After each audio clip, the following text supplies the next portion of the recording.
बिहार में अब ऐसी अराजक स्थितियां बन गई है कि आदमी छोड़िए, अब यहाँ पर पत्रकार भी सुरक्षित नहीं है। जो छाप रहे थे, जो मुद्दे उठा रहे थे, उनके साथ कह सकते हैं कि बर्बरतापूर्वक हत्या कर दी जा रही है और हत्या कर दी गई है। अभी हम कई पत्रकार यहाँ पर देख रहे होंगे, डाकबंगला चौराहे के पास 2:30 बजे का समय था, यहाँ पर धरना प्रदर्शन करना था। उसी के नियमित अभी यहाँ पर सैकड़ों पत्रकार पहुँचे हैं जो बिहार में पत्रकारिता करते हैं। अभी उन्हीं के नियमित संजीव जी हैं। क्या कुछ कहिएगा, जिस प्रकार से लगातार पत्रकारों की हत्या हो रही है इस सरकार में, सत्ता और विपक्ष दोनों चुपचाप रहती है। जो अभी विपक्ष है वो कभी सत्ता बन जाती है, कभी विपक्ष हो जाती है। तो कैसे इन हत्याओं को जो सच ला रहे हैं, जो सच बता रहे हैं, उन्हें ठोक दिया जा रहा है, उन्हें मरवा दिया जा रहा है। देखिए क्या किया जाए? रविकांत, देखिए सबसे बड़ी बात है कि लोकतंत्र का जो चौथा खंभा होता है मीडिया एक आज के डेट में मीडिया एक तरह से कह सकते हैं कि बिल्कुल खुला एक मंच है। और ऐसे में आज जो घटना घटी है, एक अखबार के पत्रकार को अहले सुबह घर से बुलाकर गोली मारी जाती है और उसकी घटनास्थल पर मौत होती है। ये कोई नई बात नहीं है। इससे पहले राजदेव रंजन का आपने नाम सुना होगा, जिन्हें मतलब बर्बरतापूर्वक मारा गया। और उसके अलावा कई ऐसे पत्रकार हैं, चाहे वो आप देखिए अभी जो जेल में बंद है, सलाखों के पीछे हैं पत्रकार। तो देखिए पत्रकार के ऊपर ये क्यों ऐसा हो रहा है? आखिर पत्रकार ही टारगेट क्यों हो रहे हैं? क्या जो बैठे विधानमंडल के अंदर, विधानसभा विधान परिषद में जो बैठे नेता है, क्या सिर्फ बोल देने से हो जाएगा कि इस पर कार्रवाई? आज मुख्यमंत्री ने कहा कि हम इसको देख रहे हैं, कार्रवाई करेंगे। अरे किस तरह की कार्रवाई करेंगे आप? क्या पत्रकार जो आपको दिन रात टीवी पर, अखबारों में दिखाते हैं, फोटो छापते हैं और उनकी बर्बरतापूर्वक हत्या कर देंगे? यही लोकतंत्र है। और आपका पुलिस प्रशासन कहाँ है उस समय? आज आप कहते हैं हम इसकी जांच करा रहे हैं। तो आखिर पत्रकार हाशिए पे क्यों है? इसका जवाब कौन देगा? सिर्फ नेता के, चाहे वो सत्ता पक्ष हो या विपक्ष, किसी की बात कर लीजिए। तो ये बेहद ही निंदनीय और दुखद घटना है।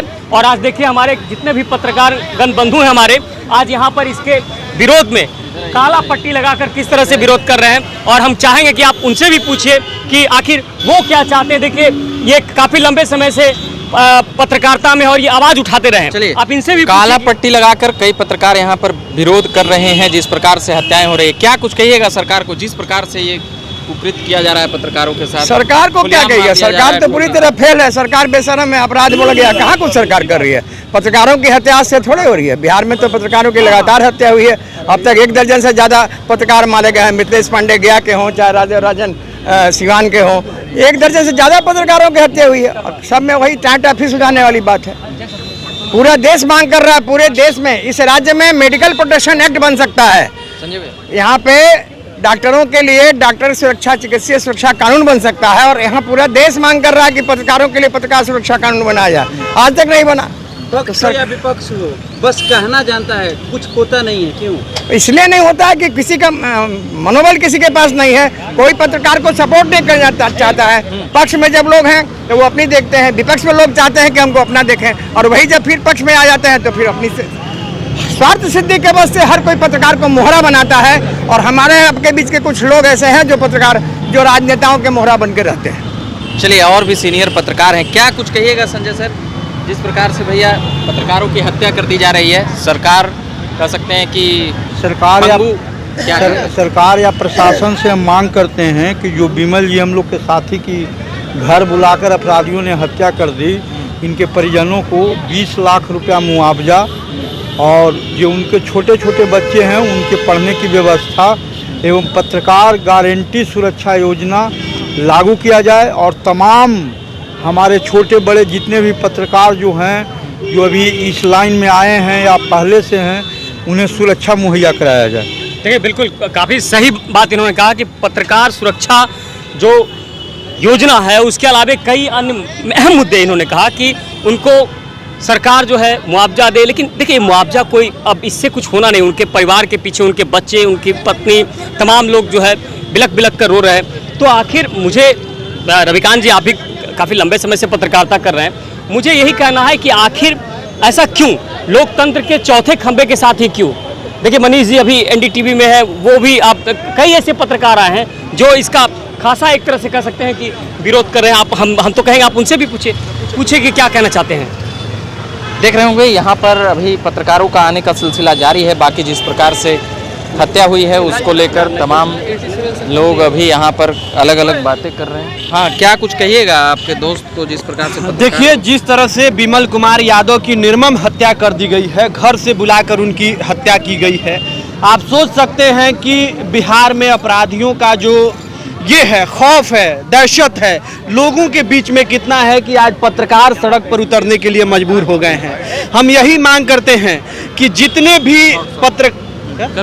जितने भी बिहार के अंदर पत्रकारों के ऊपर अत्याचार हो रहा है, हत्याएं हो रही है, सबकी एक जांच हो, पत्रकार सुरक्षा कानून बनाया जाए, पत्रकारों के विशेष सुरक्षा का ख्याल रखा जाए। जिस तरह से थानों के अंदर या जिला में अधिकारियों के साथ ये सुरक्षा प्रोटेक्शन होता है, वैसे पत्रकारों क्या बातें मानेगी सरकार? क्या सरकार बातें मानेगी आप लोगों की? तो क्या सरकार बातें मानेगी? क्यों नहीं मानेगी? आज हम सड़क पर उतरे हैं, हम आने वाले दिनों में भी संघर्ष करेंगे। हम तो इसकी जांच सीआईडी और सीबीआई से करते हैं कि इसकी जांच होनी चाहिए। एक पत्रकार निष्पक्ष पत्रकारिता करता है और उससे पत्रकारिता करने नहीं दी जाती है। आखिर क्यों? जब हम आपकी आवाज़ उठाते हैं तो हमारी आवाज़ भी आप सुनिए, हमारे दर्द को भी समझिए। अगर आप नहीं समझेंगे तो कौन समझेगा? हम आने वाले दिनों में इसके लिए और भी संघर्ष करेंगे। हम ये चाहते हैं कि पत्रकारों के लिए पत्रकार सुरक्षा कानून बनाया जाए, पीड़ित परिवार को अविलंब सरकारी मुआवजे के तौर पर कम से कम 10 लाख रुपए का ऐलान किया जाए, परिवार के किसी सदस्य को सरकारी नौकरी दी जाए और इस पूरे मामले की निष्पक्ष जांच हो और दोषियों पर अविलंब कार्रवाई हो। चलिए, अलग अलग ढंग से पत्रकार बातें बता रहे हैं। आप क्या कुछ कहिएगा जिस प्रकार से हत्याएं हो रही है इस सरकार में, और सरकार और विपक्ष कह सकते हैं दोनों खामोश है इस मुद्दे पर, इसे कैसे कहते हैं? देखिए, सबसे बड़ा बात है यह निकल के आया कि वहाँ के डीएसपी का कहना है कि हमें कोई जानकारी नहीं थी, उन्होंने नहीं बताया था। इस तरह की बात ना बताई हो, ये तो बात की चीज़ है। आप प्रशासन वहाँ के खुद जान रहे हैं कि उसके भाई की ऑलरेडी मर्डर हो चुकी है और उसके बाद वो आई विटनेस है। उसके बावजूद एक बड़ी बात है कि वह अभी कुछ ही दिन पहले वो जो अपराधी है जेल से बाहर छूटे थे। हम कह रहे हैं कि सरकार को जब मालूम था कि किसी रिपोर्टर के भाई का मर्डर हुआ है, उस मामले में किसी अपराधी की अगर बेल होता है तो उस मामले में क्या कहते हैं कि जेल से बाहर छूटते हैं, तो उस पर क्यों नहीं नज़र रखा गया? दूसरी बात, वहाँ के डीएसपी सदासर कह रहे हैं कि हमें कोई जानकारी नहीं थी, उन्होंने विमल यादव ने हमें कुछ नहीं बताया था। ऐसा क्या संभव है कि उन्हीं के एरिया में घटना, उनका जहाँ से रिपोर्टिंग कर रहे हैं वहीं का ये मामला हो और उस तरह का ये अगर बयान डीएसपी आता है तो संदेहास्पद है कि आम लोगों का क्या होगा, आम लोगों के मामले में क्या होगा? क्या कुछ कहेगा? आपके साथी को लगातार अभी कई साथी जुड़ा रहे हैं। देखिए, बिहार में इससे पहले राजदेव रंजन की हत्या हुई, उसके बाद गया में एक पत्रकार की हत्या हुई और कुछ दिनों पहले 2 साल पहले दरभंगा में दैनिक जागरण के ही पत्रकार को गोली मार दी गई। कहीं ना कहीं सरकार जो है पत्रकारों को सुरक्षा देने में बिहार में विफल रही है और बिहार में लगातार ये डिमांड उठी है कि पत्रकारों को सुरक्षित किया जाए। बिहार में खबरों को लेकर जिस तरह से मंशा रहती है, जिसके खिलाफ खबर छपती है, और अब चूंकि डिजिटल का मामला है तो हम सरकार से मांग करेंगे कि अखबार और चैनलों के साथ ही साथ जो डिजिटल के पत्रकार हैं उनको भी सुरक्षा मुहैया करवाई जाए और जिस पत्रकार की हत्या हुई है उसके परिजनों को सरकार उचित मुआवजा और सरकारी नौकरी दे। चलिए, शॉर्ट में बोलिएगा, शॉर्ट में। देखिए, आजकल जो जिस तरह पत्रकार को निर्मम हत्या किया जा रहा है वो बहुत ही दुखदंडनीय है, क्योंकि ये जो सरकार है, क्या किया जाए सरकार के द्वारा? सरकार के द्वारा यह काम किया जा सके, इस पे एक कानून लागू बनाया जा सके जिसका पत्रकारों का समुचित रूप से उसका सुरक्षा किया जाए। और भी यहाँ पर लोग हैं, एक युवा पत्रकार हैं, क्या कुछ कहिएगा जिस प्रकार से? देखिए, जिस तरह से पत्रकार की हत्या हुई है तो सबसे पहले सरकार को एक कानून बनाना चाहिए। इसके लिए जरूरी है, क्योंकि अगर पत्रकार ही जो आम लोगों की, जनता की आवाज़ बनते हैं, अगर उसी की आवाज़ दबाया जाए तो फिर लोग कौन आवाज़ बन के उभरेंगे? उन्हें मुआवजा, सरकार से हम मांग कर रहे हैं कि उन्हें मुआवजा भी मिले। चलिए, तो यहाँ पर देख रहे होंगे और भी कई पत्रकार हैं, क्या कुछ कहिएगा जिस प्रकार से आम दिन, मतलब कह सकते हैं कि प्रत्येक दिन हत्याएं तो होती रहती है, अब जो आवाज़ उठाते हैं उनकी भी हत्याएं हो रही है। रविकांत, देखिए, यहाँ पर कुर्सी की लड़ाई है, पत्रकारों के बारे में कोई कुछ नहीं सोच रहा है। ठीक है, कैसे 122 पुर जाए, बस वही अपना सत्ता नहीं जाना चाहिए, और चाहे वो पक्ष हो या विपक्ष हो। आखिर सुबह मर्डर हुई है, अभी तक सरकार चुप्पी क्यों साधी हुई है? ये सवाल तो बनती है ना। क्यों अभी तक सरकार क्यों चुप्पी साधी हुई है? विपक्ष भी कुछ नहीं कर रही है। कुछ नहीं, विपक्ष तो बस जाइएगा तो कहिएगा तो ये तो सत्ता में हम थोड़ी जो हैं। ये पक्ष और विपक्ष का मामला थोड़ी जो है। पत्रकार की हत्या हुई है और अभी तक आप कोई कार्रवाई नहीं कर रहे हैं, आपको पता तक नहीं है। ऐसे कब तक चलेगा? आप क्या कुछ मांगे करते हैं सर?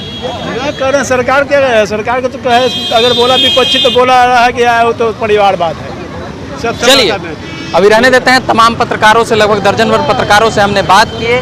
बाकी तमाम नेशनल, प्रिंट और पोर्टल जो भी न्यूज़ चैनल के पत्रकार हैं यहाँ पर पटना में डाक बंगला चौराहे के पास अभी यहाँ पर खड़े हैं। बाकी कैमरे के पीछे मनीष जी हैं, संजीव जी हैं, उनको धन्यवाद कहूँगा। मेरा नाम रविकांत हुआ, धन्यवाद।